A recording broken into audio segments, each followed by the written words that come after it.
Hey, it's Francis again, and welcome to another level of Dungeon Synthesis. In these next few episodes, I'm going to focus mostly on note choices, composition, rhythms, and less on sound design and synthesis. As a matter of fact, I'm going to start by using presets on a free synth VST that I found, so I'll link to a place where you can download that in the description. Let's take a look at my project so far. Okay, here's the Reaper project that I have set up. You'll notice a few things right away. The first is that I've already populated it with tracks. The second is that I've color-coded the tracks and named them. I have a track for piano, flute, guitar, violin, and fantasy, which are the names of the presets on this Casio VL Tone plugin that I found.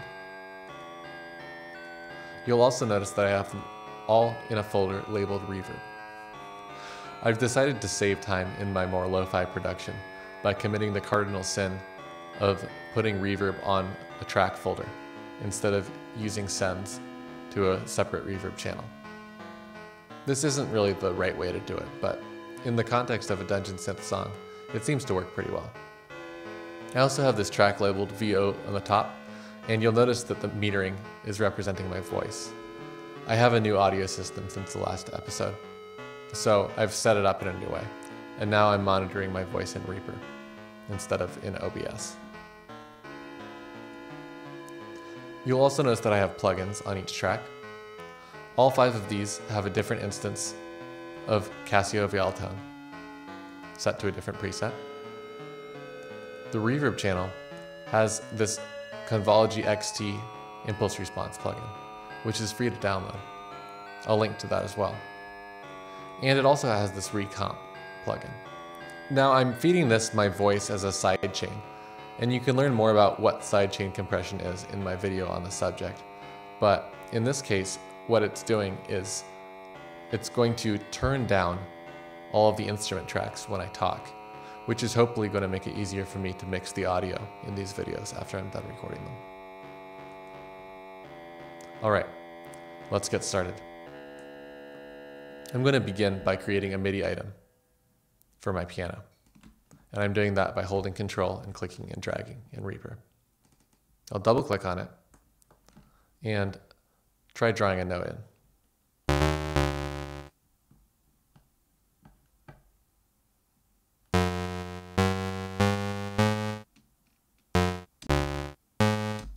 So right away, I've sort of decided on the key of C.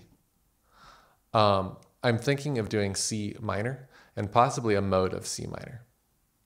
So I think I'm going to try building something in C Phrygian. And Phrygian is a mode of the minor scale with a lowered second scale degree.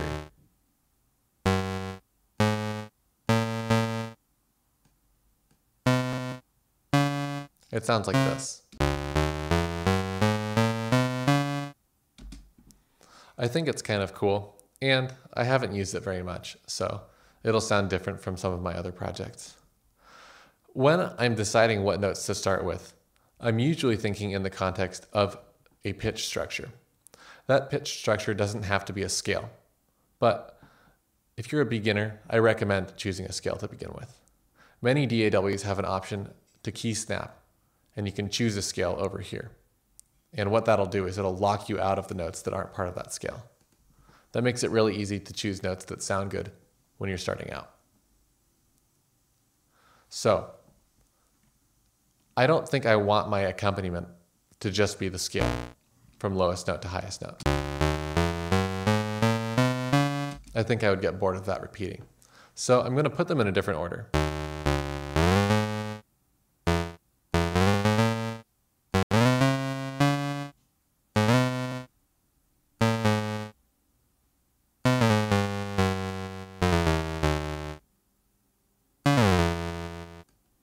Let's hear that. It's okay, but I think it would be more exciting if I went to a second octave of the scale.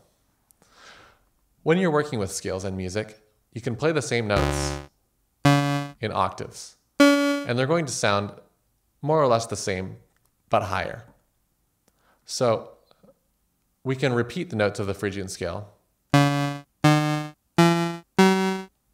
in this next register, beginning with C3.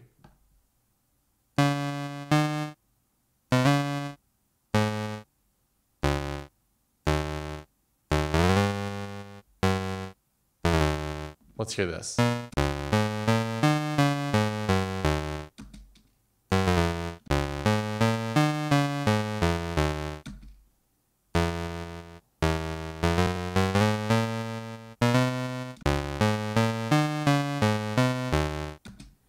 It sounds okay. I might change it more later, but for now, I'm going to run with this as a repeating item. And I'll repeat that same item using Control D or Command D on a Mac if you're using Reaper.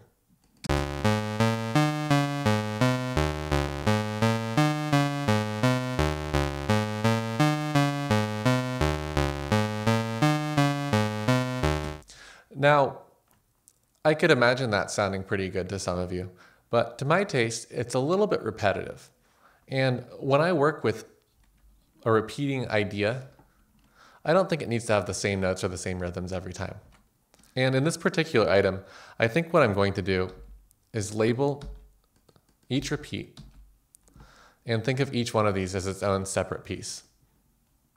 And I'm going to use a simple poetry form of A, B, A, C. So I'm going to make this one different, and I'm going to make this one different.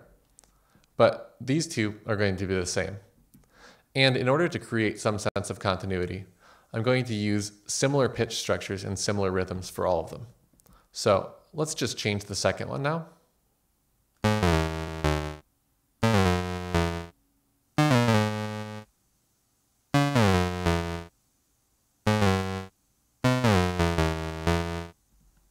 And hear that.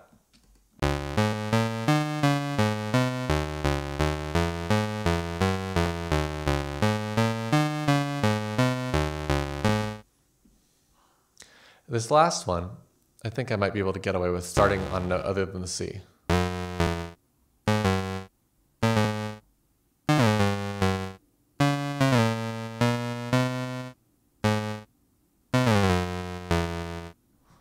Okay. Let's hear this as a looping musical idea.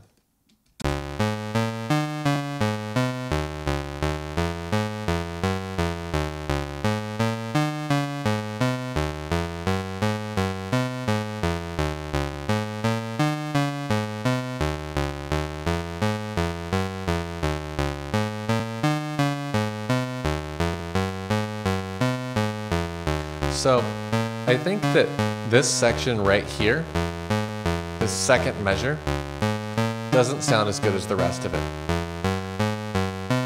So I think I'm going to try changing some of these notes.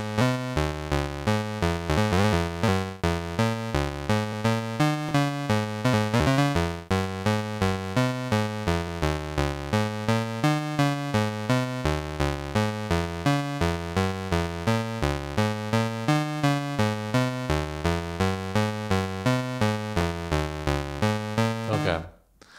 I'm relatively happy with that. I'm going to get rid of these markers so I don't confuse myself later. And save my project, which I recommend doing quite a bit if you don't have autosave set up. I do, but I come from a time before autosave. So call it a bad habit. Now that I have this item, I'm thinking of this as a macro, where even though I'm thinking of this as 4 separate little things, I can now think of it as one big thing that can repeat 4 times. And if I wanted to, I could even create the same type of vibe of A, B, A, C here. Let's do that as an exercise. Now, in the context of these macros, in order to make the song not sound random, I'm going to make much smaller changes to these items. I think I might just change the last few notes of the phrase.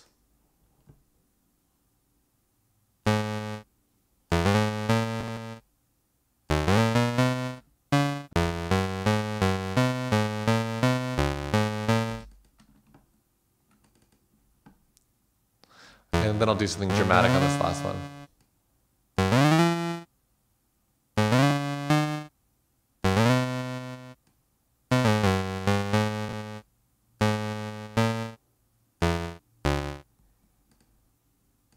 And let's just hear how that last one loops into the first one.